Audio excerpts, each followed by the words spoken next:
பாருங்க, இன்றைக்கி ஒரு முக்கியமான டாப்பிக்கு ஃபிசிக்ஸில் வந்து லைட் அப்படிங்கிறது ஒளியியல் ஒளி சம்மந்தமாக பார்க்க போகிறோம்.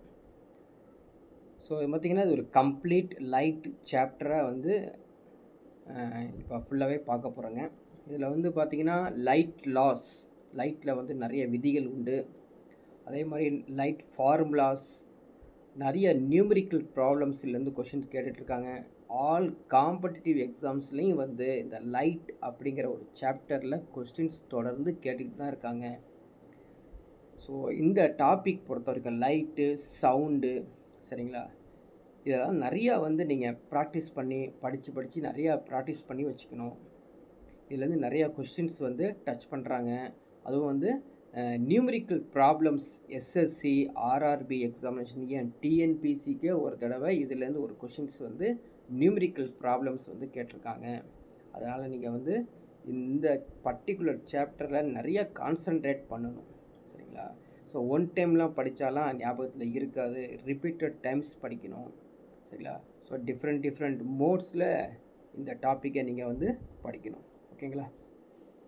பாருங்கள், இப்போ வந்து நம்ம வந்து ஃபிசிக்ஸ் அப்படிங்கிறது லைட்டுங்கிற சாப்டர் போக போகிறோம். பட் இதோடைய கிளாஸஸ் கண்டென்ட் எப்படி இருக்குன்னு பாருங்கள். வரிசையாக நம்ம வந்து கவர் பண்ணிகிட்டே வரோம். ஸோ நெக்ஸ்ட்டு டாபிக் தான் இந்த லைட் அப்படிங்கிற ஒரு டாபிக். ஸோ இந்த லைட் அப்படிங்கிற டாபிக், ஒளி அப்படிங்கிறது எங்கெங்கே இருக்குது, நம்ம புக்கில் எங்கெங்கே இருக்குது, அதுவும் முக்கியமானது, சரிங்களா. எங்கள் 7th ஸ்டாண்டர்ட் ஃபிசிக்ஸில் சயின்ஸ் இல்லையா, 7th standard science dam 3 lesson 1 இருக்குது. அதுக்கப்புறம் 8th ஸ்டாண்டர்ட் ஃபிசிக்ஸ், அதாவது சயின்ஸில் ஃபிசிக்ஸில் டேம் 1 லெசன் 3 இருக்குது. 9th standard lesson 6, 10th standard lessons 2, அதுக்கப்புறம் 12th ஸ்டாண்டர்ட் ஃபிசிக்ஸும் நீங்கள் சேர்த்து கொஞ்சம் படிச்சுக்கணும். அதுலேயும் கொஸ்டின்ஸ் வந்து டச் ஆகும் அப்படிங்கிற மறந்துடாதீங்க. ஸோ நீங்கள் புக் எடுத்திங்கன்னா இத்தனை பேஜையும், அதாவது 7th standard, 8th standard, 9th, 10th, 12th எல்லாத்தையும் சேர்த்து தான் நீங்கள் படிக்கணும், சரிங்களா. ஸோ நம்மளோட சமச்சீர் புக் இருக்குது பார்த்தீங்களா, அதுவே போதுமானது, சரிங்களா. ஒன்ஸ் நல்லா அதை படிச்சிட்டிங்க அப்படின்னா திரும்ப நான் நெக்ஸ்ட் டைம் வந்து ரிவிஷன் பண்ணுற மாதிரி இருக்கேன் அப்படின்னா பழைய சமச்சீர் புக் இருக்குது பார்த்தீங்களா, அதையும் படிச்சுக்கங்க. ஸோ தேர்ட் டைம் நான் வந்து ரிவிஷன் போகிற ஐடியாவில் இருக்கேன், எனக்கு டைமிங் இருக்குது அப்படின்னா என்சிஆர்டி புக்கு எடுத்துக்கோங்க. ஸோ 3 புக்குமே சேர்த்து ரொட்டேஷனாக படிச்சிங்கன்னா 3மே ஒரே புக்கு தான், ஆல்மோஸ்ட் சேமாக தான் இருக்கும். சின்ன ஒரு பின் பாயிண்ட்ஸ் வந்து மிஸ் இருந்தாலும் சரி. அதே மாதிரி மைண்டுக்கு நம்ம டிஃப்ரெண்ட் புக்ஸ் படிக்கும்போது ஒரு இன்ட்ரெஸ்ட் வரும், சரிங்களா. ஒரே புக்கை திருப்பி படிக்கிறதுக்கு டிஃப்ரெண்ட் புக்ஸை படிக்கும்போது ஒரு இன்ட்ரெஸ்ட் வரும். அது தொடர்ந்து அதை வந்து படிச்சுட்டுருங்க. இந்த கிளாஸில் சொல்லக்கூடிய நோட்ஸையும் நீங்கள் கொஞ்சம் எடுத்து வச்சுக்கோங்க. ஓகே, இப்போ லைட் அப்படிங்கிறது சாப்டரை பார்க்கலாம். ஸோ லைட்னால் என்ன ஃபஸ்ட்டு தெரிஞ்சு வச்சுக்கணும். லைட், ஓகேங்களா. ஸோ தமிழில் சொல்கிறோம் ஒளி அப்படிங்கிறது, அது எல்லா அனைவருக்கும் தெரிந்தது. இன்றைக்கி வந்து டெய்லி இல்லைங்களா, ஒளி பார்க்காம எந்த ஒரு ஒர்க்கும் நம்ம செய்கிறதில்ல. எல்லாமே வெளிச்சம் இருந்தால் தான் நம்ம வேலையை செய்கிறோம். அதனால் லைட்டை எப்படி இருக்கும், நான் கையில் பிடிச்சிட்டு வர முடியுமா, லைட்டை வந்து கையில் பிடிக்க முடியுமா அப்படின்னு கேட்டிங்கன்னா கண்டிப்பாக அது பிடிக்க முடியாது.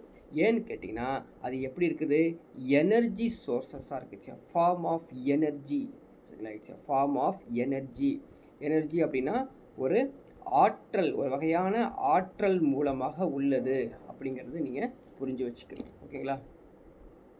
ஸோ ஆற்றல் மூலம் ஒரு ஆற்றல் இருக்குது அப்படின்னா the light is a form of energy which travels the form of waves அப்படின்னு கொடுத்துருக்காங்க, சரிங்களா.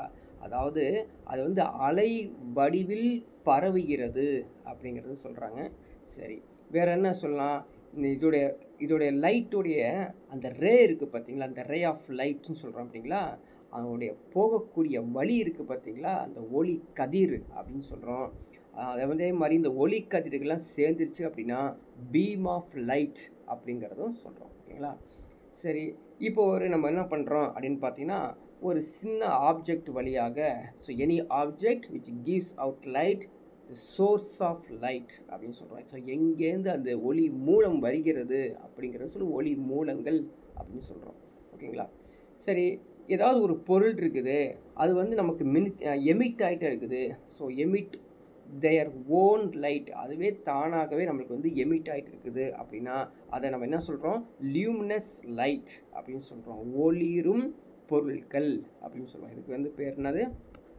ஒளிரும் பொருள்கள். ஸோ நீங்கள் என்ன பண்ணணும் அப்படின்னா புக்கும் வந்து சைமல்டேனியஸாக பக்கத்தில் வச்சுக்கிட்டீங்க அப்படின்னா ஸோ தமிழ் மீடியம் ஸ்டூடெண்ட்ஸு உங்களுக்கு அது புரிய ஆரம்பிச்சிடும். ஸோ ஒளிரும் பொருள்கள் அப்படின்னு சொல்கிறோம். ஸோ இது மாதிரி இருக்கக்கூடியது அப்படின்னு பார்த்தீங்கன்னா இந்த சன் டெய்லி நம்ம வந்து சூரியன் ஒரு லியூமினஸ் ஆப்ஜெக்டாக இருக்குது அப்படின்னு தெரிஞ்சுக்கிறோம்.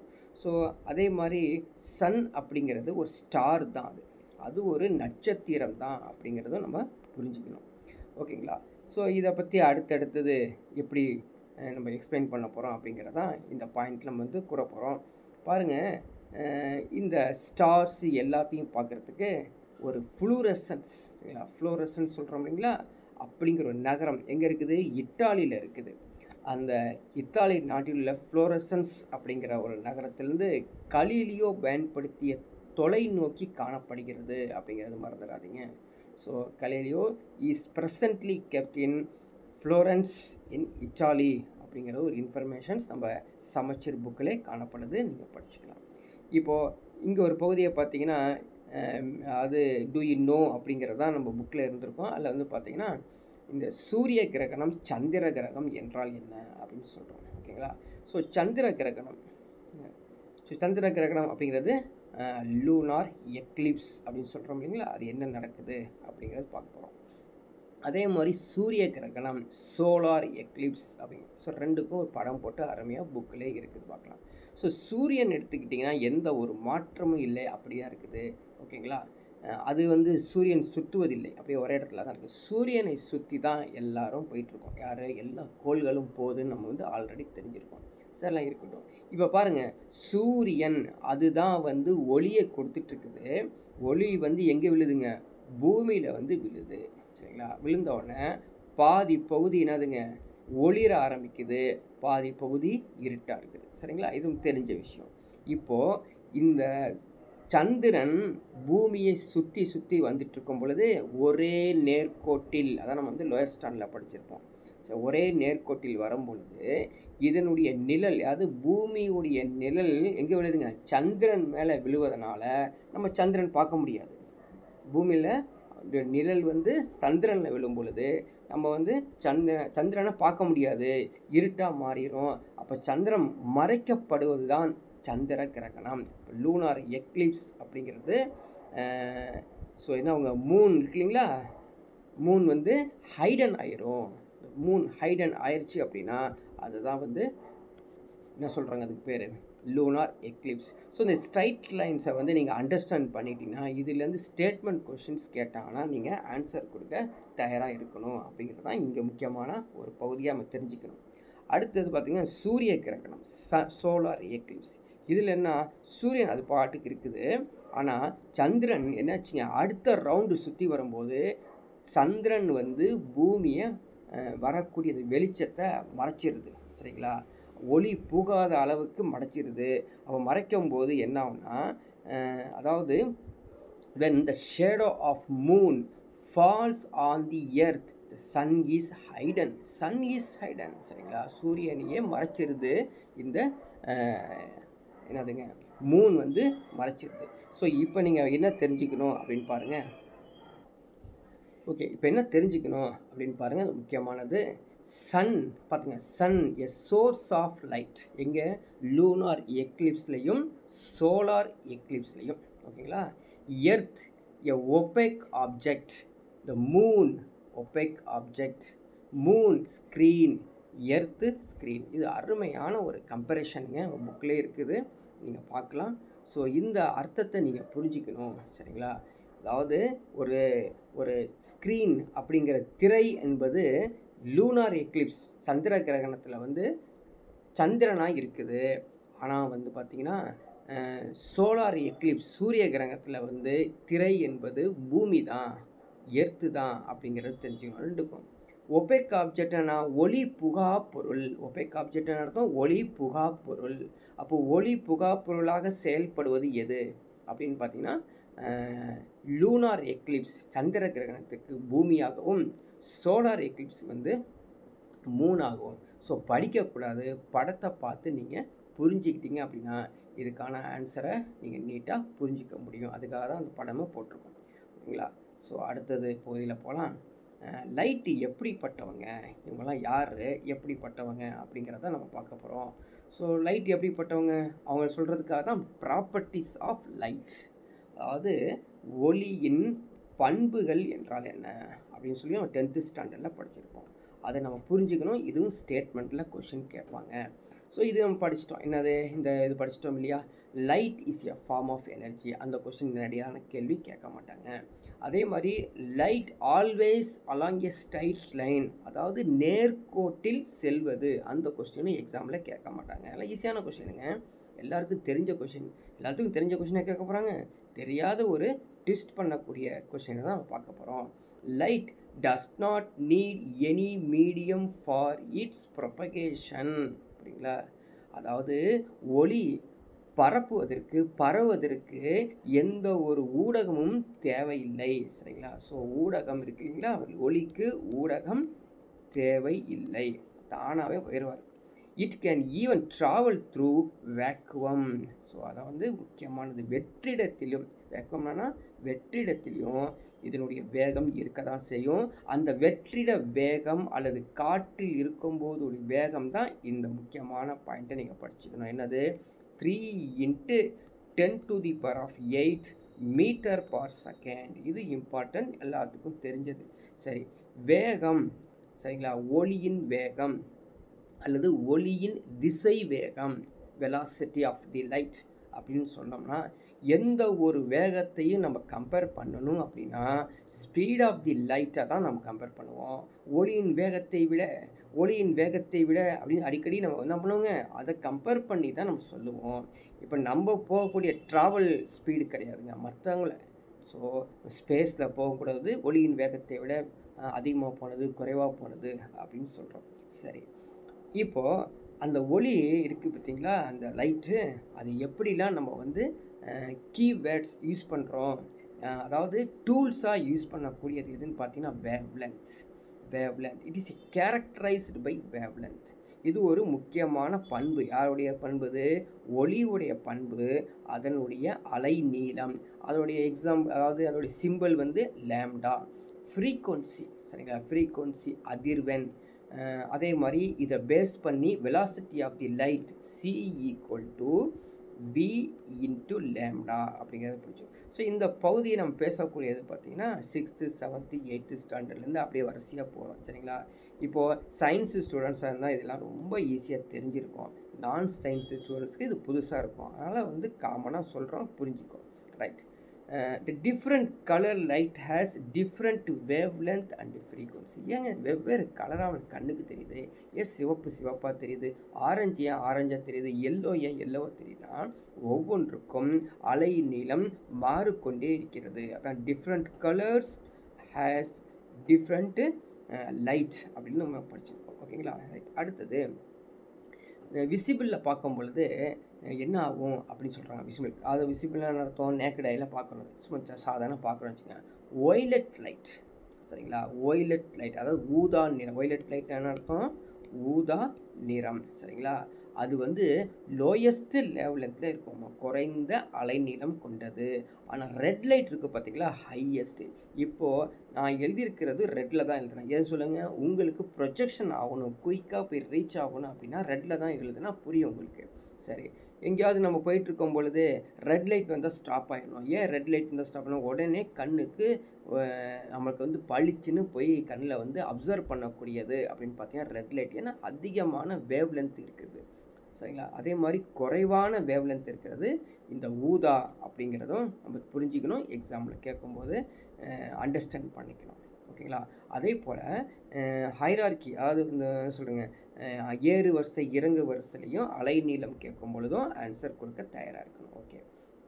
அடுத்தது ஒளியானது இருவேறு ஊடகங்களில், சரிங்களா, இருவேறு ஊடகங்களில் தான் different two medias. It is partially reflector, partially refractor. ரெண்டும் பாருங்கள். ரிஃப்ளெக்டர் FL சவுண்டு வரணும், இங்கே FR சவுண்டு வரணும். சரிங்களா? என்ன மீனிங்கு?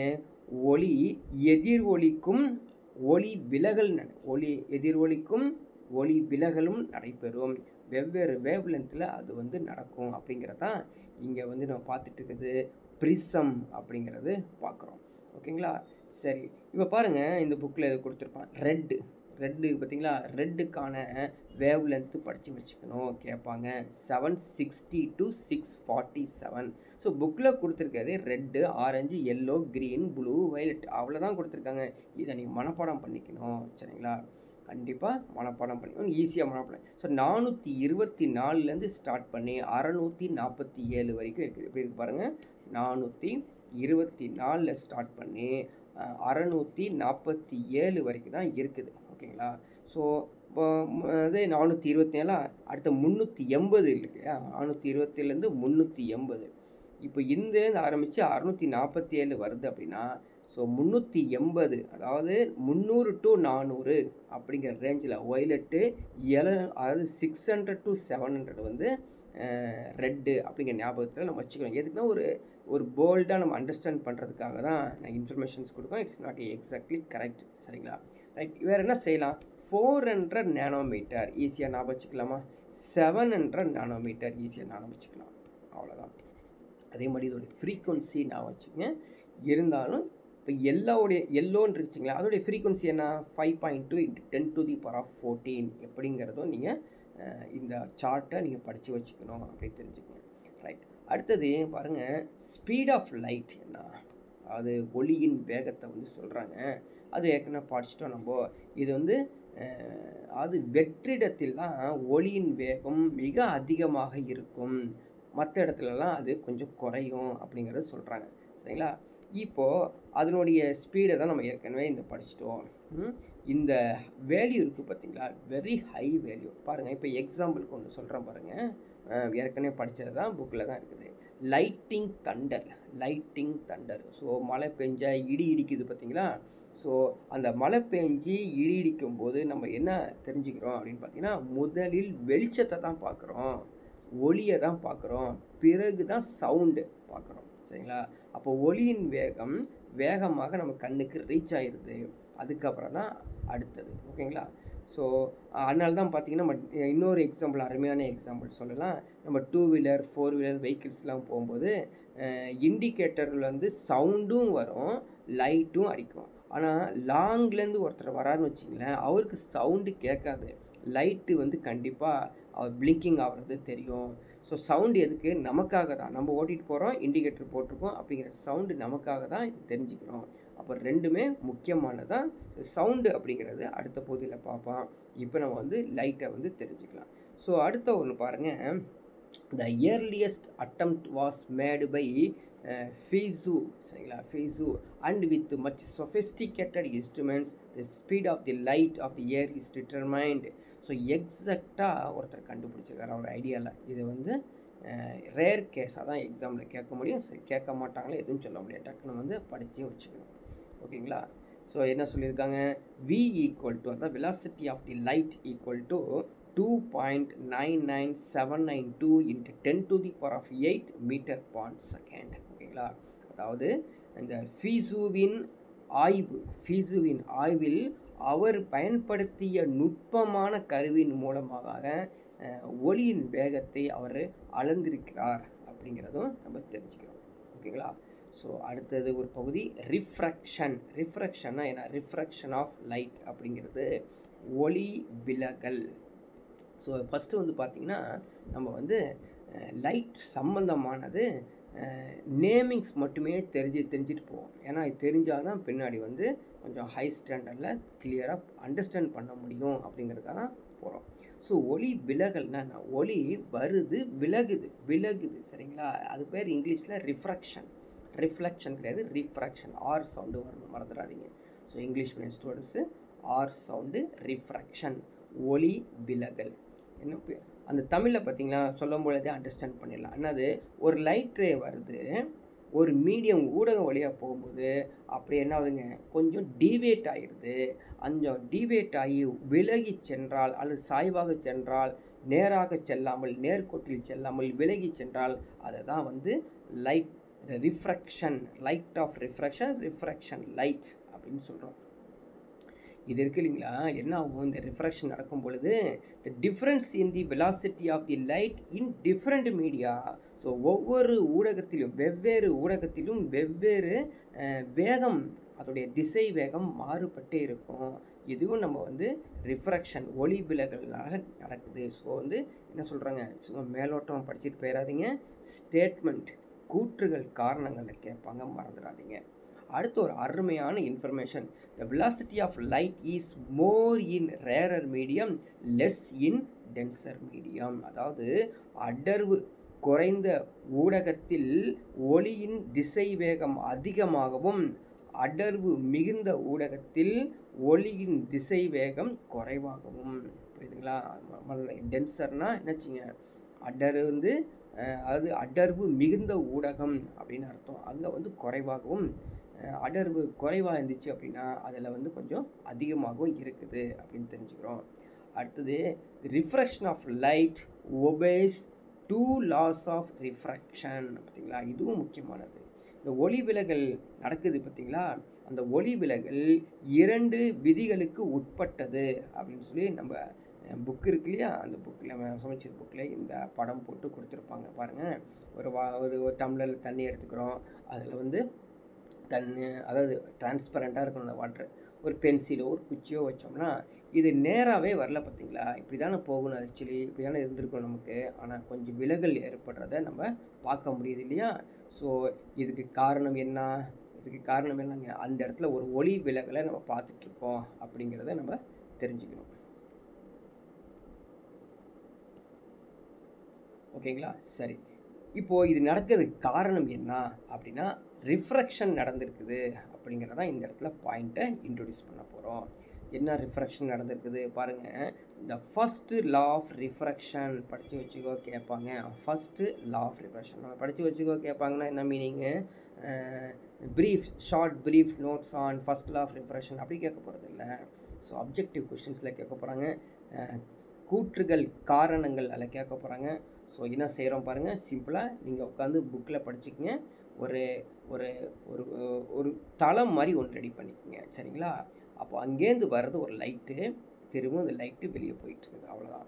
இது வந்து ஒரு குத்து கோடு தான் நார்மல் கோடு சொல்லுவாங்க. ஸோ இங்கே உள்ளே நுழையும் போது ஒரு ஆங்கிள் ஃபார்ம் பண்ணிக்கோங்க. ஸோ ஆங்கிள் ஃபார்ம் பண்ணிங்கன்னா இதுக்கு ஐன்னு வச்சுக்கிறோம். படு கோணம், இது வந்து என்னது, எதிரொலிப்பு கோணம் அல்லது விலகு கோணம் சொல்லி ஆர் வச்சுக்கிறோம், அவ்வளோதான். இப்போ இன்சிடென்ட், சரிங்களா. So angle of the incident which is equal to the angle of the refraction, அவ்வளோதாங்க, சிம்பிள் தான் ஃபஸ்ட்டு லா. அங்கேருந்து படுகோணமும் அல்லது எதிரொலிப்பு கோணம், படுகோணமும் எதிரொலிப்பு கோணமும் சமமாக இருக்கும் அப்படின்னு சொல்லிட்டாங்க அப்படின்னா அது வந்து முதல் விதியை, ஒளி விலகலின் முதல் விதியை குறிக்குது அப்படின்னு தெரிஞ்சுக்கங்க. சரி, ஒளி விலகலின் இரண்டாவது விதி எப்படி உள்ளது அப்படின்னா அதே தான் அங்கே யூஸ் பண்ணுறோம் பார்த்தீங்களா, அதே தான் யூஸ் பண்ணிக்கிறோம். பட் என்னன்னா இரண்டாவது விதிக்கு இன்னொரு பெயர் என்ன அப்படின்னா ஸ்னெல்ஸ் லா. ஸ்னெல்ஸ் லா அப்படிங்கிற மறந்துடாதீங்க, எக்ஸாமில் கேட்பாங்க. ஸ்னெல்ஸ் லா, அதாவது ஸ்னெல் விதி அப்படின்னு பெயர். இதுக்கு இன்னொரு பேர் என்னங்க, ஸ்னெல் விதி, மறந்துடாத படிச்சுக்கோ. ஸ்னெல் விதி என்பது ஒளி விலகலின் இரண்டாவது விதியை சொல்கிறாங்க அப்படின்னு சொல்கிறாங்க. என்ன பெருசாலும் எதுவுமே கிடையாது. பாருங்கள், நம்ம ஏற்கனவே படிச்சிட்டோம். என்ன படிச்சிட்டோம், டென்சர் மீடியம், ரேரர் மீடியம் அப்படின்னு படித்தோம் இல்லையா. Denser medium, rarer medium. இப்போ அதை பற்றி சொல்கிறாங்க. The ratio of the sine of the angle of incidence. இப்போது ஒன்றும் இல்லை, இப்படி வந்திருக்கு இல்லையா, இப்படி தானே போகுது, இப்படி பட்டு இப்படி தானே போகுது. இதுக்கு ஒரு ஆங்கிள் ஐன்னு வச்சோமா, இதுக்கு ஒரு ஆங்கிள் வந்து ஆறுன்னு வச்சோமா, இதை தானே நம்ம வந்து angle I which is equal to the angle R அப்படின்னு சொன்னோம். இதான் வந்து முதல் விதி, ஓகேங்களா. இப்போது அந்த ஆங்கிள் என்ன சொல்கிறீங்க, சைன் விதியால் சொல்கிறீங்க. சைன் தீட்டா காஸ் தீட்டா இருக்குது பார்த்தீங்களா, அதில் சொல்கிறீங்க. அப்போ சொல்லும்போது சைன் ஐ பார்த்தீங்களா, sine I divided by sine R which is equal to மீ2 டிவைடட் பை மீ1 அப்படி சொல்லி, அப்படி ஒரு ஃபார்முலா நீங்கள் பார்த்தாலே அது ஸ்னெல் விதி, Snell law. So second law of refraction. ஏன் இப்படி நடந்தது, என்ன நடந்தது, ஏன் இப்போ வந்து μ1 μ2 கொடுத்துருக்காங்க அப்படின்னா டிஃப்ரெண்ட் மீடியம்கள். μ1ங்கிறது ஒரு மீடியம், மியூ டூங்கிறது அனதர் மீடியம். சரி, என்னங்க அது மீடியம், என்ன ஊடகம் அப்படிங்கிறதும் எக்ஸ்பிளைன் பண்ணுறாங்க. ஒரு ஊடகம் கண்டிப்பாக என்னவாக இருக்கும், ஒரு ஊடகம் வேக்குவமாக இருக்குங்க. ஒரு ஊடகம் வந்து வெற்றிடத்தில் இருக்கும், வேக்குவமாக இருக்கும். இன்னொரு ஊடகம் என்றால் என்ன அப்படின்னு பார்த்தீங்கன்னா, அது வந்து காற்றாகவும் இருக்கும், சரிங்களா, லிக்விடாகவும் இருக்கும், சாலிடாகவும் இருக்கும். அப்படிங்கிறது தான் அந்த ரெண்டு ஊடகத்தை சொல்கிறாங்க. மியூ பற்றி எக்ஸ்பிளைன் பண்ணுறாங்க. Mu which equal to speed of the light in air divided by speed of the light in a medium. காற்றின் ஒளியின் திசை வேகம் டிவைடட் பை ஊடகத்தின் திசை வேகம். இந்த ஃபார்முலா முக்கியமானது. இந்த மியூ என்னங்க அப்படின்னா ரிஃப்ராக்டிவ், அப்சல்யூட் ரிஃப்ராக்டிவ் இண்டெக்ஸ். இது கேட்பாங்க. Absolute refractive index. தனித்த ஒளி விலகல் என்பது என்ன, தனித்த ஒளி விலகல் எண். தனித்த ஒளி விலகல் எண் அப்படிங்கிறது என்னது, மியூ, சரிங்களா. மியூ அப்படிங்கிறது உச்சரிப்பு சொல்கிறோம். இது கிரேக்க எழுத்து. என்னது, இந்த speed of the light in air divided by speed of the medium அப்படிங்கிறதும் தெரிஞ்சுக்கிறோம். ஓகேங்களா. சரி, இப்போது இதோடைய கேரக்டர்ஸ் தான் அடுத்தடுத்து கொடுத்துருக்கான் பாருங்கள். இந்த இன்சிடென்ட் ரே, அதாவது படுகதிர், ரிஃப்ராக்டட் ரே விலகு கதிர், and the normal at the point of intersection all lie in the same plane. எல்லாமே ஒரே தளத்தில் தான் இருக்கணும், வெவ்வேறு தளத்தில் இருக்கக்கூடாது. அது வந்து அந்த லா வந்து சாட்டிஸ்ஃபை ஆகாமல் போயிடும், சரிங்களா. இப்போ வந்து sine I divided by sine R which is equal to mu அப்படிங்கிறது தான் இந்த இடத்துல ஒரு படத்தோடு காமிக்கிறோம் பாருங்கள். அது இன்சிடென்ட் ரே வந்து நேராக வராமல் ரிஃப்ராக்ட் ஆகி வருது. இதனால தான் ஒரு வாட்டரில் தண்ணி வச்சு அதில் பென்சில் வைக்கும்போது அந்த ஒளி விலகல்னால தான் அந்த பென்சில் நேராக வரையில் கொஞ்சம் வளைஞ்சி போகிறதுக்கு காரணம் இந்த ஸ்னெல் விதினால தான் அப்படிங்கிறது புக்கில் இருக்கும், படித்து புரிஞ்சுக்கணும். ஓகேங்களா. சரி, அடுத்தது பார்த்திங்கன்னா இந்த ரிஃப்ராக்டிவ் இண்டெக்ஸ் பார்த்தோம் இல்லையா, மியூ அப்படிங்கிற ரிஃப்ராக்டிவ் இண்டெக்ஸ். அது எப்படிப்பட்டவங்க அப்படின்னு பார்த்தீங்கன்னா fast, how fast, how slow அப்படிங்கிறது ஒவ்வொரு மீடியத்துக்கு இது மாறுது அப்படின்னு சொல்கிறாங்க, சரிங்களா. இந்த ஒளி விலகல் எண் ஒரு ஊடகத்தில் ஒளிக்கதிரின் திசைவேகம் எவ்வாறு இருக்கும், ஒவ்வொரு ஊடகத்திலும் அந்த ஒளிக்கதிரியுடைய திசைவேகம் எவ்வாறு இருக்கும் அப்படிங்கிறது சொல்கிறாங்க. கீழே வந்து பார்த்துங்க, இந்த படம் ஒரு முக்கியமான ஒரு படம் பாருங்கள். டென்சர் மீடியம்னா என்ன மீனிங், அடர்வு அதிகமாக இருக்குது. ரேரர் மீடியம்னா அடர்வு குறைவாக இருக்குது. அப்போ அடர்வு குறைவுலேருந்து இப்படி கிளம்பி உள்ளே போகும் பொழுது அது விலகாகும்போது எப்படி பாருங்கள், டென்சரை நோக்கி இப்படி விலகாகுது, இப்படி விலகிறது. அதாவது இப்படி தானே போகணும் லைட்டு, அந்த இது அப்படி போகலை, லெஃப்டில் போயிடுது, சரிங்களா. இங்கே பாருங்கள், டென்சர் டு ரேரர் போகும்போது, அடர் மிகுலேருந்து அடர் குறைய போகும்போது ரைட்டில் டேன் ஆகிறத நீங்கள் பார்க்குறீங்க, சரிங்களா. இப்படி ரைட்டில் டேன் ஆகுது. அப்போது இப்படி தானே நேராக தானே போகணும், இது அப்படி போக டேன் ஆகுது. இதே மாதிரி தான் தமிழ்லேயும் நம்ம வந்து அதை எக்ஸ்ப்ளனேஷன்ஸ் கொடுத்துருக்கோம். இதனால தான் அது. ஸோ இந்த ஒரு இன்ஃபர்மேஷன் ஜஸ்ட்டு படம் பார்த்துடாதீங்க, கண்டிப்பாக அதை அண்டர்ஸ்டாண்ட் பண்ணிட்டீங்கன்னா இதுலேருந்து கூற்றுகள் காரணங்கள் கொஷின்ஸ் கேட்கும்போது ஆன்சர் கொடுக்க சரியாக இருக்கும் அப்படிங்கிறத மறந்துடாதீங்க. அந்த கூற்றுகள் காரணங்களுக்காக தான் கொஷின்ஸே வரும். இதில் நேரடியான எம்சிக்யூ, அது மல்டி சாய்ஸ் கொஷின் தானே நமக்கு. அதில் வந்து நேரடி கேள்வி என்னென்னா option A, option B, option C, ஒரு சின்ன சின்ன வேர்டாக இருக்கிறது கேட்க மாட்டாங்க, கூற்றுகள் காரணங்கள் தான் கேட்பாங்க. ஸோ அடுத்தது பாருங்கள், refraction of a composite light, dispersion of light அப்படிங்கிறத சொல்லியிருக்காங்க. அதாவது என்ன சொல்கிறாங்கன்னா, கூட்டு ஒளியில் ஏற்படும் ஒளி விலகல், சரிங்களா. கூட்டு ஒளியில், ஸோ கூட்டு ஒளியில் வந்து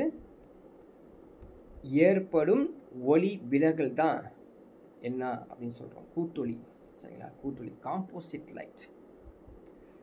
சரி, கூட்டொளி வரத்துக்கு என்னென்னா பாருங்கள், சன் முக்கியமானது. அவங்க தான் வந்து ஃபண்டமெண்டல் நேச்சுரல் சோர்ஸ், அவங்க தான் வந்து முக்கியமானவங்க. சன் இல்லாட்டி நம்ம எந்த ஒளியும் நம்ம பார்க்க முடியாது, சரிங்களா. Right. Source of light produce the light in single colour is called monochromatic colour. புரியுதுங்களா. ஒரே ஒரு நிறத்தை கொண்ட ஒளி வந்தால் அது ஒற்றை நிற ஒளி மூலம். ஸோ மோனோக்ரோமேட்டிக் சோர்ஸ் அப்படிங்கிறது ஒற்றை நிற ஒளி மூலம். காம்போசிட் சோர்ஸ்னால் என்ன?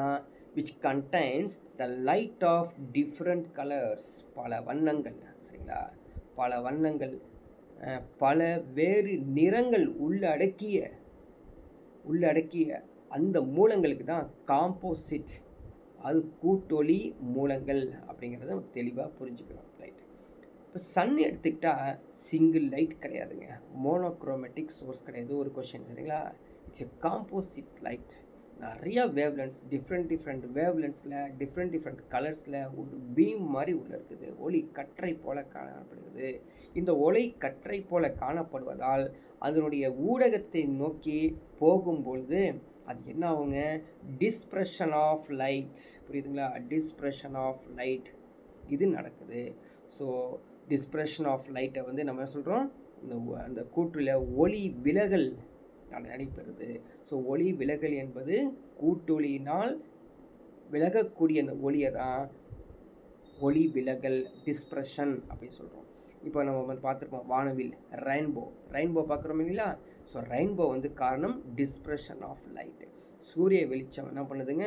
அந்த மேகக்கூட்டக்குள்ளே உள்ளே போகும்பொழுது அது என்னதுங்க? Composite light is refracted through அந்த மீடியம், அந்த மேகம்ங்கிற மீடியத்துலேருந்து வரனால காம்பனன்ட் ஸ்ப்ளிட் இன்டு காம்பனன்ட்ஸ் கலர்ஸாக மாறுது. அது டிஸ்பர்ஷன் ஆகுது. ஸோ அதனால் வரக்கூடிய அந்த கற்றைக்கு பேர் தான் ஸ்பெக்ட்ரம் அப்படின்னு சொல்கிறாங்க. அதுக்கு தான் வந்து ஸ்பெக்ட்ரம் அப்படின்னு சொல்கிறோம். இந்த ஸ்பெக்ட்ரத்தில் யார் இருக்காங்க? விப்ஜிஆர் இருக்காங்க. விப்ஜிஆர் மறந்துடாதீங்க. ஸோ விப்ஜிஆர் அர்த்தம் violet, indigo, blue, green, yellow, orange, red எல்லாத்துக்கும் தெரிஞ்சது. ஓகேங்களா? ஸோ இதை நம்ம புரிஞ்சுக்கணும். அதே மாதிரி ஒரு கொஷின் கேட்டு வச்சுருக்காங்க பாருங்க. Why do we get the spectrum when white light is refracted by transparent medium? ஓகேங்களா? ஸோ இது ஒரு சின்ன கேள்வியாட்டம் கேட்டு வச்சுருக்காங்க. இது இப்படி அண்டர்ஸ்டாண்ட் பண்ணுறதுக்காக. ஏன் அப்படின்னு பார்த்தீங்கன்னா, different colour lights R pent through different angles. அங்கேருந்து வரக்கூடிய வெவ்வேறு வண்ண நிற ஒளி கதிர்கள் வெவ்வேறு கோணத்தில் விலகி போகுதுங்க. அதனால் என்ன ஆகுதுங்க? வெவ்வேறு கலரை உருவாகுது, வெவ்வேறு வேவ்லென்த்தை உருவாகுது. சரிங்களா? ஸோ ஆங்கிள் ஆஃப், இந்த பாருங்கள், அது முக்கியமான ஒரு பாயிண்ட்டு படித்து வச்சுக்கணும். Angle of refraction is smallest for red, highest for violet. இது அருமையான ஒரு கூற்று. இந்த கூற்றை படிச்சுக்கங்க. எப்படிங்கிறது? ஸோ ஒளி விலகலுடைய கோணம் ஹையஸ்ட்டு வேவ்லென்த் இருக்கக்கூடிய ரெட்டுக்கு எவ்வளோ இருக்குதுங்க? குறைவாக உள்ளது. குறைவான வேவ்லென்த் இருக்கக்கூடிய ஒய்லெட்டுக்கு ஆங்கிள் ஆஃப் ரிஃப்ராக்ஷன் அதிகமாக இருக்குது. முக்கியமான கூற்று, படித்து வச்சுக்க, எக்ஸாமில் கேட்க வாய்ப்பு இருக்குது. ஸ்னெல் விதியை எடுத்துக்கிறாங்க.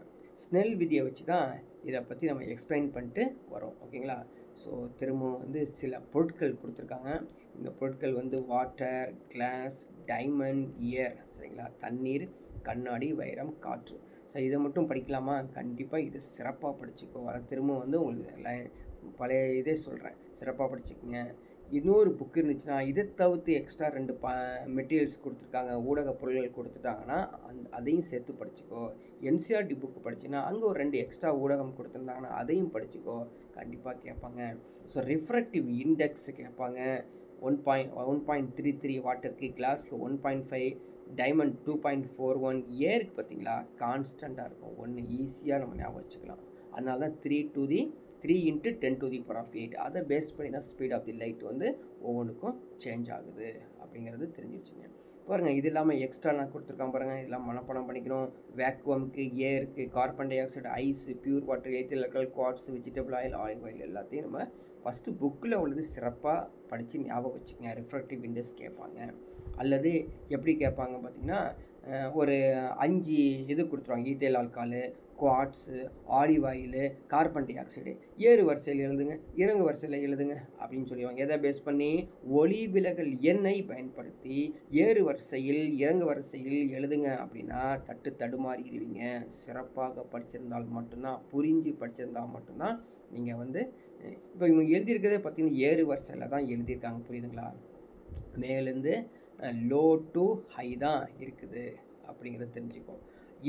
இதை பேஸ் பண்ணி என்ன சொல்கிறதுங்க, மைண்டில் கொண்டு போய் இந்த பிக்சரை ஞாபகம் வச்சுக்கணும். ஞாபகம் வச்சிங்கன்னா கண்டிப்பாக வந்து புக்கில் உள்ளது ஒரு 4 கேட்குறான்னு வச்சுக்கோங்களேன், 5 கேட்குறான்னு வச்சுக்கோங்களேன், 4 வந்து புக் இருக்கும், 1 வந்து எங்கேயாவது விலகி இருக்கும், வேறு ஏதாவது ஹை ஸ்டாண்டர்ட் டிகிரி ஸ்டாண்டர்டில் ஏதாவது ஒன்று இருக்குங்க, அதை சேர்த்து விட்ருவாங்க. அதை பற்றி கவலைப்பட தேவையில்லை. 4 வச்சுக்கிட்டு நம்ம வந்து அனலைஸ் பண்ணி ஆப்ஷன்ஸை நம்ம ரெடி பண்ணலாம். ஆனால் இது படிச்சிருந்தால் மட்டும்தான். இன்னும் பொருட்கள் வரிசையாக வந்துட்டு இருக்குது. அக்ரலிக், டேபிள் சால்ட், கிளாஸ், சஃபயர்னா நீலக்கல், ஜிர்கான், அதே மாதிரி கனசிர்கோனியா, டைமண்ட், கேலியம் பாஸ்பைடு, ஸோ எல்லாம் வந்து இருக்குது. எல்லாம் படித்து வச்சுக்கணும். இப்போ பாருங்கள், ஒரு கொஸ்டின்ஸ், நியூமெரிக்கல் கொஸ்டின்ஸ் ஸ்டார்ட் ஆயிடுச்சு. சரிங்களா? ஒரு கொஸ்டின் கேட்டிருக்காங்க, one type of transparent glass has refractive index 1.5. ஒரு கிளாஸ், ஒரு கண்ணாடி இருக்குது, அந்த கண்ணாடி ஒளி விலகல் வந்து 1.5 அப்படின்னா அதோட ஸ்பீட் ஆஃப் லைட் என்ன அப்படின்னு கேட்டிருக்காங்க. ஸோ நம்ம வந்து படிச்சிருக்கோம். நான் ஃபார்முலா பார்த்துக்குங்க, n = c/v. சரிங்களா? அதே மாதிரி vனா வெலாசிட்டி ஆஃப் லைட் தானே, c/n அப்படின்னு மாற்றிக்கிறோம். ஸோ சிங்கிறது வெலாசிட்டி ஆஃப் தி லைட் 3 × 10⁸. ஓகேங்களா? இப்போ கேட்டிருக்கிறது speed of the light of the glass கேட்டிருக்காங்க, அதான் வந்து v. இவங்க கொடுத்தது 1.5. என்னங்கிறது அந்த ரெஃப்ரக்டிவ் இண்டெக்ஸ். ஆக்சுவலாக என்னங்கிறது மியூன்னு சொல்லுவாங்க, அந்த மியூங்கிறது தான் அவங்க என்னன்னு போட்டிருக்காங்க. மியூ 1.5. அப்போது இன்ட்டு அந்த மல்டிப்ளை பண்ணி சால்வ் பண்ணிங்கன்னா 2 × 10⁸ மீட்டர்/செகண்ட் அப்படின்னு வரும். ஓகேங்களா? ஸோ இது எப்படி சால்வ் பண்ணுறதுலாம் ரொம்ப ரொம்ப ஈஸிங்க, மறந்துடாதீங்க. எப்பயுமே வந்து பார்த்திங்கன்னா ஸ்பீட் ஆஃப் தி லைட்டை சொல்லும்போது மீட்டர்/செகண்டில் தான் சொல்லுவாங்க. ஆப்ஷனில் பார்த்திங்கன்னா தெரியும், மீட்டர்/செகண்ட்னு ஒரு ஆப்ஷன் இருக்கும். இன்னொரு ஆப்ஷன் எடுத்துக்கிட்டிங்கன்னா என்ன இருக்கும், மீட்டர் செகண்ட் அப்படின்னு சொல்லி ஆப்ஷனில் இருக்கும். ஓகேங்களா? சில ஆப்ஷனில் வந்து பார்த்திங்கன்னா -1 கொடுத்துருப்பாங்க. இன்னொன்றில் வந்து பார்த்திங்கன்னா மீட்டருக்கு பதிலாக வேறு ஏதாவது மைல்ஸ்/செகண்டு, இது மாதிரி ஏதாவது ஒரு km/s இப்படிலாம் கொடுத்துருப்பாங்க. ஸோ லைட்டை வந்து மீட்டர்/செகண்டில் தான் எப்பயும் நம்ம வந்து அளப்போம். சால்வ் பண்ணுறது ஈஸி. இது பாருங்கள், 3ல் 1/2 வகுத்தோம்னா 2, அவ்வளோதான். சரிங்களா? ஸோ 3/1.5 அப்படின்னு போட்டிங்கன்னா 2 தான் ஆன்சர் வரும்.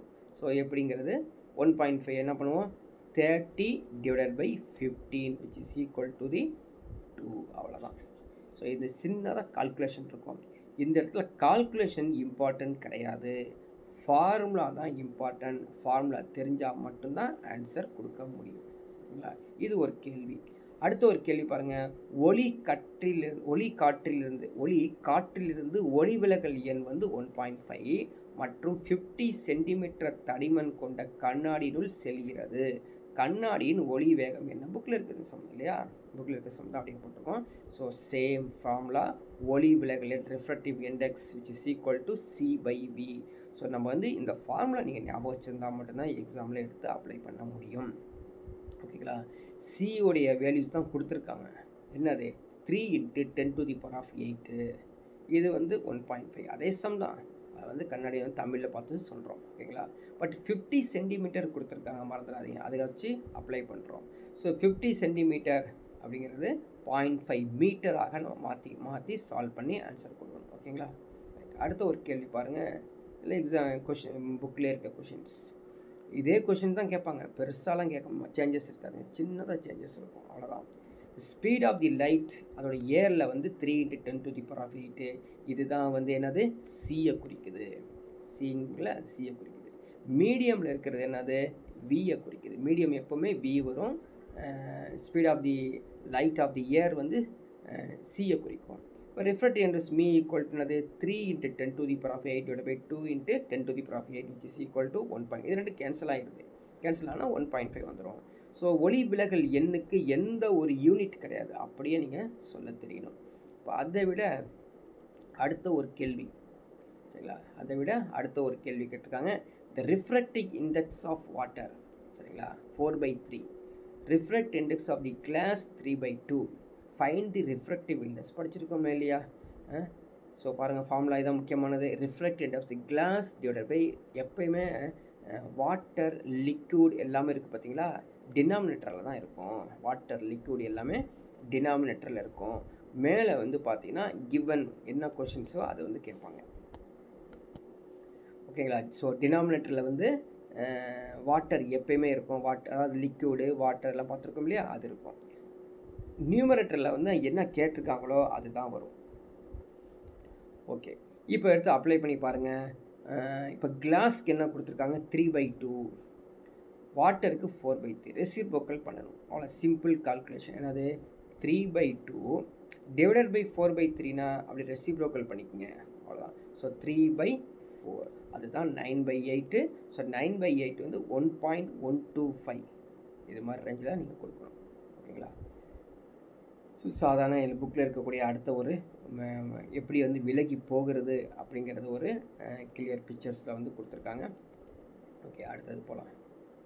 ஸோ எல்லாமே புக்கில் இருக்கும், நீங்கள் வந்து பார்க்கலாம். Just you can go through it. அடுத்தது போகலாம், ஸ்கேட்டரிங் ஆஃப் லைட்.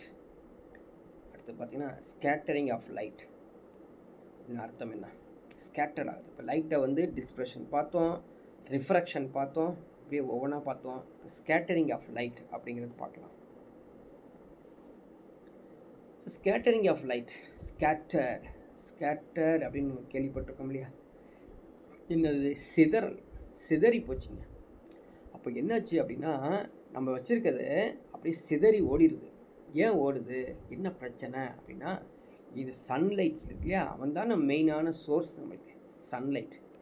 அது என்ன பண்ணுறது அப்படின்னு பார்த்தீங்கன்னா, அங்கேருந்து எங்கே, சூரியன்கிட்டருந்து வரக்கூடிய அந்த லைட்டு அட்மாஸ்பியர் எங்கே வளிமண்டலத்தில் நுழையும் போது அங்கே என்ன இருக்குங்க, நிறைய ஆட்டம்ஸ் இருக்கும், மாலிகூல்ஸ் இருக்கும். அதனால் அதை பட்டு அப்படியே சிதற ஆரம்பிச்சிடும். அந்த சிதறலுக்கு பேர் தான் ஸ்கேட்டரிங் ஆஃப் லைட், ஒளி சிதறல் அப்படின்னு சொல்லுவோம். ஒளி சிதறல், அவ்வளோதான். சிம்பிளாக அண்டர்ஸ்டாண்ட் பண்ணுறதுக்கு இது போதுமானது. இப்போது ஒளி சிதறலுடைய ஃபினாமினா என்ன அப்படின்னு பார்த்தீங்கன்னா, the beam of light is redirected in all direction when it interacts with particle of medium. சரிங்களா? அங்கேருந்து வரக்கூடிய ஒளியானது இந்த வளிமண்டலத்தில் நிறையா ஊடகங்கள், காற்றில் இருக்கக்கூடிய ஊடகங்கள், துகள்களில் பட்டு அது சிதறல் நடக்குது பார்த்தீங்களா, அதுதான் சிதறல் ஒளிக்கதிர் அப்படின்னு அர்த்தம். சிதறல் ஒளிக்கதிர். இந்த சிதறல் ஒளிக்கதிர்னால தான் என்ன பண்ணுதுங்க, டிஸ்ப்ரெஷன் நடக்குது. சரிங்களா? டிஸ்ப்ரெஷன் நடக்குது. ஸோ டிஸ்ப்ரெஷன் நடக்கும்போது ஸ்பெக்ட்ரம் கிடைக்குது. ஸ்பெக்ட்ரம்ங்கிறது என்னது, நிறமாலையாக நிறப்பிரிகையாக காணப்படுது. அதனால தான் ஒரு சிங்கிள் லைட்டு, வெள்ளை ஒளியானது என்ன ஆகுதுங்க, இத்தனை கலரை கொடுக்குது. சிவப்பு, ஆரஞ்சு, மஞ்சள், பச்சை, அதான் விப்ஜிஆர், கருநீலம், ஊதா. ஸோ எல்லாமே ஒரே நேரத்தில் நம்மளுக்கு வந்து கிடச்சிட்ருக்குது. இது முக்கியமான இன்ஃபர்மேஷன்ஸ். சரி, அதோடைய கேரக்டர்ஸ் தான் நுழைய போகிறோம். கேரக்டர்ஸ் பார்த்தீங்கன்னா உங்களுக்கு புரியும். Each colour of light is associate with definite wavelength. அங்கே வரக்கூடிய ஒவ்வொரு லைட்டு எப்படி இருக்குதுங்க, தனித்தனி சரியான ஒரு வேவ் லென்த்து, அலை நீளத்தை கொண்டுள்ளது. அதில் வந்து நம்ம படிச்சிட்டோம், 700 தான் பெருசு, சிறுசு வந்து 400 அப்படிங்கிறதும் படிச்சிட்டோம். ஓகேங்களா? ஸோ அதனுடைய ஃப்ரீக்குவன்சியை தான் இங்கே கொடுத்துருக்காங்க பாருங்கள், இதுவும் புக்கில் இருக்குது. So long radio waves broadcasting aircraft மெரைன்ஸில் வந்து இந்த எப்படி போகுது அப்படின்னு சொல்லி காமா ரேஸ், அது ஃப்ரீக்குவன்சி இன்க்ரீஸ் ஆகுது அப்படியே கொஞ்சம் கொஞ்சமாக. சரிங்களா? அது ஃப்ரீக்குவன்சி வந்து கொஞ்சம் கொஞ்சமாக இன்க்ரீஸ் ஆகுது. ஷார்ட் வேவ், மைக்ரோவேவ், அடுத்தது millimetre wave, infrared, visible, ultraviolet, X ray, gamma ray அப்படின்னு சொல்லி இன்க்ரீஸ் ஆகுது. இதோடைய நானோமீட்டர்ஸ் வந்து இன்க்ரீஸ் பண்ணியிருக்காங்க. இது முக்கியமானது, புக்கிலே இருக்குது, படிச்சுக்குங்க.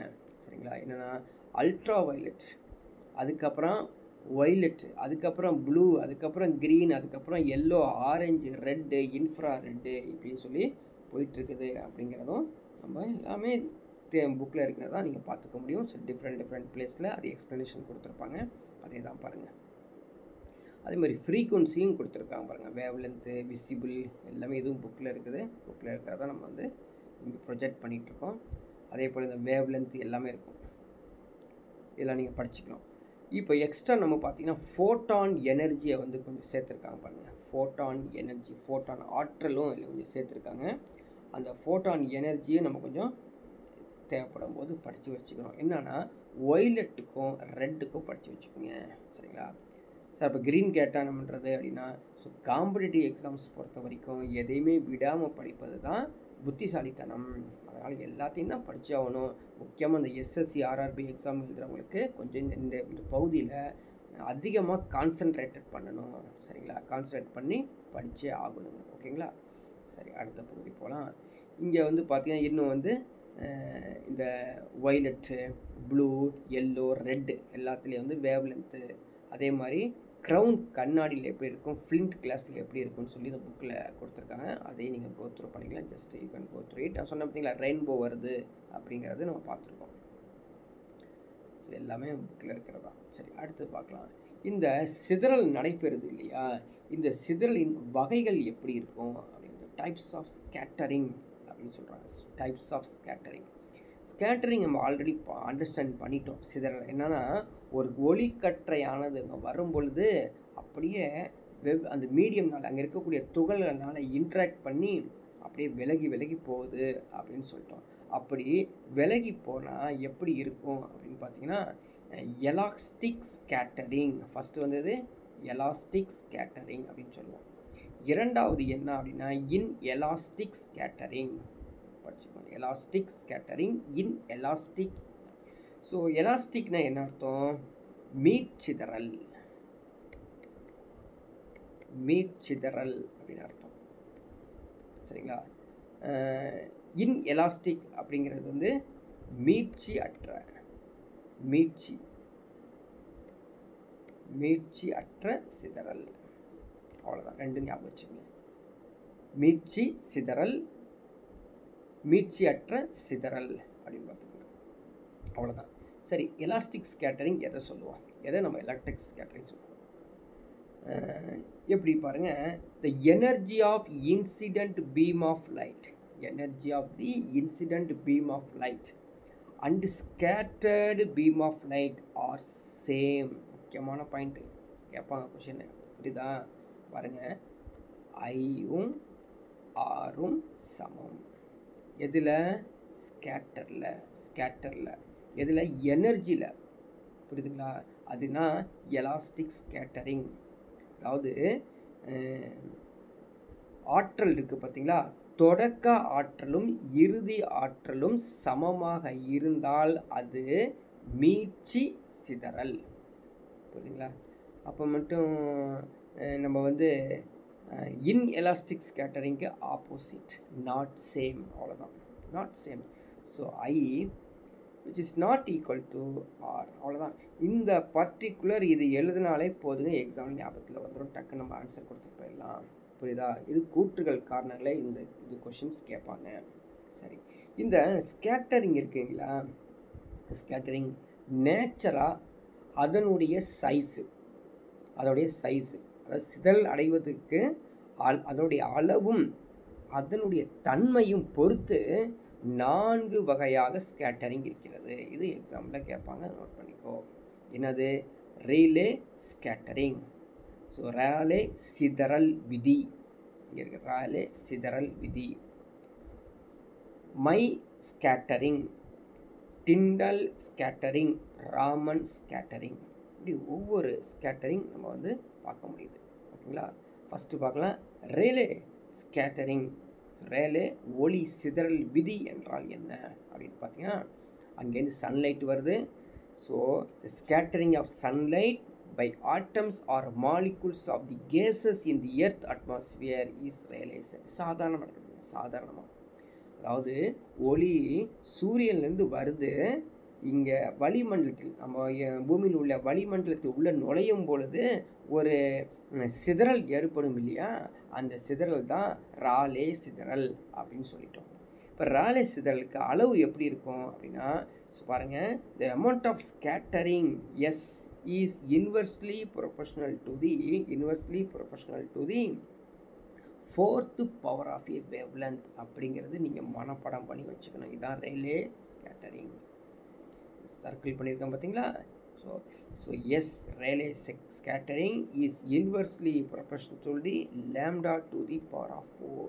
அவ்வளோதான், புரியுதுங்களா?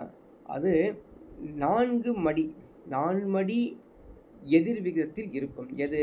அலைநீளம் 4 மடி எதிர் விகிதத்தில் இருந்தால் அது வந்து ரேலே சிதறல். இந்த பாயிண்ட்டை மட்டும் நீங்கள் நோட் பண்ணிக்கணும். இப்போ அதோடைய கேரக்டர்ஸ் தான் அடுத்த இதில் கொடுத்துருக்காங்க, சரிங்களா? ஸோ ஆஸ் யூஷுவல் படித்தது தான். என்ன சொல்கிறாங்க அப்படின்னா, சன்லைட் இருக்கு இல்லையா, அது அட்மாஸ்பியருக்குள்ளே நுழையும் பொழுது ப்ளூ கலர் ஷார்ட் வேவ் லென்த்தாக இருக்கும், ரெட் கலர் ஆஸ் யூஷுவலாக லாங் வேவ் லென்த்தாக இருக்கும் அப்படின்னு சொல்லிட்டாங்க. சரி, ஸ்கேட்டரிங்னால என்ன வரும்? நம்மளுக்கு வந்து இந்த ஸ்கேட்டரிங் நடப்பது, ஒளி சிதறல் நடப்பதனால தான் நம்மளுக்கு வானம் என்னங்க ப்ளூ கலராக தெரிகிறது அப்படிங்கிறது ஒரு முக்கியமான ஒளி கேட்பாங்க, கேட்டிருக்காங்க ஆரம்பத்தில் டிஎன்பிசியில் கொஷின்ஸ். அது வானம் ஏன் ப்ளூ நிறமாக உள்ளது? காரணம் என்னன்னா ஒளி விலகல், ஒளி சிதறல், சரிங்களா? அதே மாதிரி அது முக்கியமாக ரேலே ஸ்கேட்டரிங், மை ஸ்கேட்டரிங், இது மாதிரி ஒவ்வொன்றா வந்து கேட்பாங்க. ஸோ எது அப்படின்னு ஜென்ரலாக சிதறல் அப்படிங்கிறது மறந்துடக்கூடாது, ஓகேங்களா? அதே மாதிரி சன்ரைஸ் ஆனாலும் சன் செட் ஆனாலும் நம்மளுக்கு டிஃப்ரெண்ட் கலர்ஸ், ஒரு கோல்டன் கலர்ஸ் அப்படி இப்படிலாம் தெரியுது பார்த்தீங்களா, அதுவும் ஒளி சிதறல் தான் காரணம் அப்படின்னு அடுத்த பாயிண்ட் சொல்கிறாங்க. ஸோ வரிசையாக அது மாதிரி the most of the blue lights are scattered away and only red light which gets least scattered. திரும்பவும் பாருங்கள், அருமையான ஒரு இன்ஃபர்மேஷன்ஸ் கொடுத்துருக்காங்க. என்ன சொல்லியிருக்காங்கன்னா, ரெட் லைட் இருக்குது பார்த்தீங்களா, அது மிகவும் குறைவாக சிதறல் நடக்கும். ஆனால் ஊதா ப்ளூ இருக்குது பார்த்தீங்களா, அது வந்து அதிகமாக சிதறல் நடக்கும். இதை வந்து பேஸ் பண்ணி ஒரு கூற்றுகள் காரணங்களை கொஷின் வரும், ரெடி ஆகிக்குங்க, அவ்வளோதான். இப்போது சன்ரைஸ் ஆனாலும் சன்செட் ஆனாலும் ஒரு சிவப்பு நிறமாக காணப்படுவதற்கு காரணம் என்ன? இது சிதறல் நடக்குது அப்படின்னு அர்த்தம். நெக்ஸ்ட் ஒன்று பாருங்கள், மை ஸ்கேட்டரிங் அப்படின்னு கொடுத்துருக்காங்க. அது தமிழில் மீ ஒளி சிதறல். மை ஸ்கேட்டரிங் அப்போ வந்து மொத்தம் 4 ஸ்கேட்டரிங் இருக்குதுங்க. ஃபஸ்ட்டு வந்து ரேலே ஸ்கேட்டரிங் பார்த்தோம் இல்லையா, அடுத்து மை ஸ்கேட்டரிங், அது மீ ஸ்கேட்டரிங், மீ ஒளி சிதறல் பார்க்குறோம் இல்லையா. கொஞ்சம் திங்க் பண்ணி வச்சுக்கோங்க. இது போகும்பொழுது ஃபஸ்ட்டு ஒன்று நம்ம வந்து என்ன பண்ணணுங்க, கம்பேர் பண்ணணும். கம்பேர் பண்ணால் தான் இது புரிய ஆரம்பிக்கும், புரியுதுங்களா? அது என்னென்ன நடந்திருக்கோ இங்கே என்ன நடந்திருக்குன்னு செக் பண்ணணும். பாருங்கள், my scattering takes place when diameter of the scatter is similar to or larger than wavelength of the incident light. அங்கே படித்தது என்னங்க, என்னது, ரெண்டும் சமமாக இருக்கும் அப்படின்னு படித்தோமா இல்லையா? அங்கே ரெண்டும், அது இன்சிடென்ட்டும் ரிஃப்ளெக்டடும் சமமாக இருக்கும் அப்படிங்கிறது பார்த்தோம் இல்லைங்களா? அதான் வந்து எலாஸ்டிக் ஸ்கேட்டரிங் அப்படின்னு பார்த்தோம். மை ஸ்கேட்டரிங்கில் பாருங்களேன் என்ன பண்ணுறான் அப்படின்னு பார்த்தீங்கன்னா, எப்படி when diameter scatter is சிமிலராகவும் இருக்கும் or larger than the wavelength of the incident light, just like elastic scattering. Elastic scattering தான் மை ஸ்கேட்டரிங் அப்படின்னு சொல்லிட்டாங்க, புரியுதுங்களா? சரி, இந்த வேவ்லென்த் இருக்குது பார்த்தீங்களா, அந்த ஸ்கேட்டரிங்குடைய அளவு வேவ்லென்த்தை பொறுத்து மாறும். அலை நீளத்தை பொறுத்து இந்த மை ஸ்கேட்டரிங்குடைய அளவு மாறிக்கிட்டே இருக்கும் அப்படின்னு சொல்லிட்டாங்க. அதுக்கப்புறம் சொல்கிறாங்க, இந்த ஸ்கேட்டரிங், அந்த சிதறல், இந்த ஒளி சிதறல், இந்த மீ சிதறல் வளிமண்டலத்தில் நுழையும் பொழுது போலன், டஸ்ட், ஸ்மோக், சரிங்களா, வாட்டர் ட்ராப்லெட்ஸ், இதன் மூலமாக என்ன பண்ணுதுங்க, அதனால் வெவ்வேறு விளைவுகள் உருவாகுது, மாறுது அப்படின்னு சொல்கிறாங்க. இது இந்த மீ ஸ்கேட்டரிங். அதே மாதிரி Mie scattering is responsible for white appearance of the cloud. அருமையான பாருங்கள், ஃபஸ்ட்டு ஒன்று பார்த்தோம், என்ன பார்த்தோம், ஒளி சிதறனால தான் ஸ்கை ப்ளூவாக இருக்குது அப்படின்னு பார்த்தோம். அடுத்தது அந்த ஸ்கையில் இருக்கக்கூடிய க்ளவுட்ஸு ஒயிட்டாக இருக்கிறதுக்கு காரணம் மீ சிதறல் தான் அப்படின்னு சொல்லி மீ சிதறல் சொல்கிறாங்க. when white light falls on the water drops, all colors are equally scattered which together form a white light. புரியுதுங்களா? ஸோ அந்த ஒயிட் லைட்டில் பட்டு தான் ஸ்கேட்டர்ட் ஆகுது அப்படின்னு சொல்லி. ஸோ இதுதான் முக்கியமான இன்ஃபர்மேஷன்ஸ், பட் கம்பேரிட்டிவாக நீங்கள் அண்டர்ஸ்டாண்ட் பண்ணும். மூணாவது டிண்டால் ஸ்கேட்டரிங். ஸோ டிண்டால் டிண்டால்னு சொல்லும்போது இங்கிலீஷ் மீடியம் ஸ்டூடெண்ட்ஸ் டிண்டால் அப்படிங்கிற ஒரு பேர் வந்தாலே நேராக ஒரு கனெக்ஷன் கொடுக்குறாங்க ஒருத்தரை. யார் அப்படின்னு பார்த்தீங்கன்னா கொலாய்டல் பார்ட்டிகல்ஸ்க்கும் டிண்டால்காரன் இந்த கொலாய்டல் பார்ட்டிகல்ஸ் பற்றி தான் சொல்லியிருக்கார். டிண்டால்காரன் ஏன் சொல்கிறோம்? டிண்டாலுங்கிற ஒரு சயின்டிஸ்ட்டு, அவர் வந்து கொலாய்டல் பற்றி தான் சொல்லியிருக்காரு. கொலாய்டல்னா கூழ்மம்னு நான் கேள்விப்பட்டிருக்கீங்களா? இப்போ எக்ஸாம்பிள் சொல்கிறேன் பாருங்கள். ஒரு மாம்பழ ஜூஸ்னே சொல்ல மாட்டாங்க, மாம்பழ ஜூஸ் கிடையாது, நம்மளாம் வந்து கலோக்கியில் சொல்கிறோம் மாம்பழ கூழ்மம். ஏன் மாம்பழ கூழ்மம் சொல்கிறோம்? இப்போ எக்ஸாம்பிளுக்கு நம்ம வந்து மாம்பழத்தை எடுத்து மிக்சியில் போட்டு அரைக்கிறீங்க, அதுலேருந்து வரக்கூடிய அந்த ஜூஸை நீங்கள் டிரான்ஸ்பரண்ட்டாக பார்க்க முடியாது. முன்னாடி ஒருத்தர் நிற்கிறத நீங்கள் பார்க்க முடியாது. அந்த கண்ணாடி கிளாஸில் டோட்டலாக கூழ்மமாக காணப்படும். தனியாக நீர் பிரிக்க முடியாது. சரிங்களா? கூழ்மம் அதாவது அது வந்து பார்க்குறதுக்கு ஒரு பேஸ்டியாக இருக்கும் பார்த்தீங்களா, அதான் கொலாய்டல் பார்ட்டிகல்ஸ். அப்போ டிண்டால் எப்போ வந்தாலும் கொலாய்டல் பற்றி தான் சொல்லுவார். புரியுதுங்களா? அந்த நீ ஞாபகம் வச்சுக்க, கூழ்மத்தை பற்றி தான் சொல்லுவார். சரி, என்ன சொல்கிறாரு பார்க்கலாம். when beam of sunlight enters into dusty room பார்க்குறோம் இல்லையா? விண்டோவில் சாயந்தர நேரம் காலையில் நேரத்தில் விண்டோவில் வந்து சூரிய வெளிச்சி வரும் பொழுது ஒரு புகையாட்டமே வந்துட்டு இருக்கோம். நம்ம பார்ப்போம், இந்த புகைக்குள்ளே தான் நம்ம இருக்கிறோம். புகைன்னா என்னங்க? பார்ட்டிகிள்ஸ் கண்ணுக்கு தெரிவாங்க, நம்மளுக்கு ஈஸியாக கண்ணுக்கு தெரியும். இதுதான் கொலாய்டல் சொல்கிறார் அவர். So tiny dust particle present in the air of the room scattered a beam lights called Tyndall scattering. ஒரு கொஷின் கேட்கலாம் இல்லையா? காலை வெளிச்சத்தில், காலை வெயிலில் ஜன்னல் வழியாக வரக்கூடிய ஒளியானது நம்ம கண்களில் தெரியும் பொழுது நிறைய தூசிகள் காணப்பட்டால் அந்த சிதறலுக்கு பேர் என்னது? டிண்டால் சிதறல். அவ்வளோதான், ப்ராக்டிக்கலாக வந்துருங்க. அப்படியே டிண்டால் சிதறல் அப்படின்னு சொல்கிறோம். சரிங்களா? அப்போது அப்படி நடக்கக்கூடிய அந்த டிண்டால் சிதறல் வந்து கூழ்ம கரைசலில் நடக்கும். கொலாய்டல் சொல்யூஷனாக நடத்துங்க, கூழ்ம கரைசலில் நடக்கும். ஸோ கூழ்ம கரைசலில் நடந்தால் கண்டிப்பாக அது என்னது? டிண்டால் விளைவு, டிண்டால் ஸ்கேட்டரிங். புரிஞ்சு வச்சுங்களா? இது இம்பார்ட்டன்ட் 10th ஸ்டாண்டர்ட் கொஷின்ஸுங்களாம் வந்து கொஷின்ஸ் கேட்பாங்க. முன்னாடிலாம் நம்மளுக்கு வந்து இந்த கேள்வி இல்லாமல் ஒரு எக்ஸாமே எழுத முடியாது, அப்படி கேட்பாங்க. ரைட், அடுத்தது பார்க்கலாம். ராமன் ஸ்கேட்டரிங். ராமன் ஒருத்தர் அவர் கண்டுபிடிச்சார், ராமன் ஸ்கேட்டரிங். அப்போது வந்து நம்ம கிட்டத்தட்ட 3 ஸ்கேட்டரிங்கை வந்து கிளியராக புரிஞ்சிருக்கோம். ராமன் ஸ்கேட்டரிங் சொல்லும் பொழுது அவர் சிங்கிள் கலரை பற்றி சொல்கிறாருங்க, மோனோக்ரோமேட்டிக் லைட். சரிங்களா? மோனோக்ரோமேட்டிக் லைட்டை தான் சொல்கிறாரு ராமன். ஒளிச்சிதறல் ஒற்றை நிற ஒளியை பற்றி சொல்கிறாருங்க. அதில் பாஸ் ஆகும்போது, எங்கே பாஸ் ஆகும்போது? Through gas or liquid or transparent solid a part of light rays scattered. புரியுதுங்களா? அதாவது மோனோக்ரோமேட்டிக் லைட்டுங்க, அது ஒற்றை நிற ஒளியானது வாயுக்களிலேயோ அல்லது திரவத்திலேயோ அல்லது டிரான்ஸ்பரண்ட் சாலிட். அப்போ கண்ணாடி சொல்கிறல, ஒரு கண்ணாடி டம்ளர், அது டிரான்ஸ்பரண்ட் சாலிட். அதில் உள்ள நுழையும் போது ஒரு ஸ்கேட்டர் ஏற்படும், ஒளிச்சிதறல் ஏற்படும். அதான் ராமன் ஸ்கேட்டரிங் அப்படின்னு சொல்கிறாரு. அது மட்டும் இல்லாமல் சொல்கிறாரு, அது கொஞ்சம் அதிகமான எக்ஸ்ட்ரா ஒரு ஃப்ரீக்வன்சிஸ், அதுக்கு அதிர்வெண்கள்லாம் காணப்படுது, அல்லது வேவ் லென்த்தும் காணப்படுது.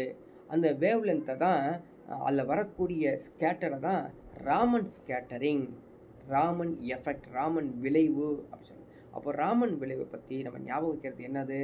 Monochromatic light. சரியா? ஒற்றை நிற ஒளி கதிர். அது வந்து கேஸ்லேயாவது லிக்விட்லேயாவது டிரான்ஸ்பரண்ட் சாலிடையோ போனோம்னா அதில் வரக்கூடிய ஒளிச்சிதறல் தான் ராமன் ஒளிச்சிதறல், ராமன் விளைவு.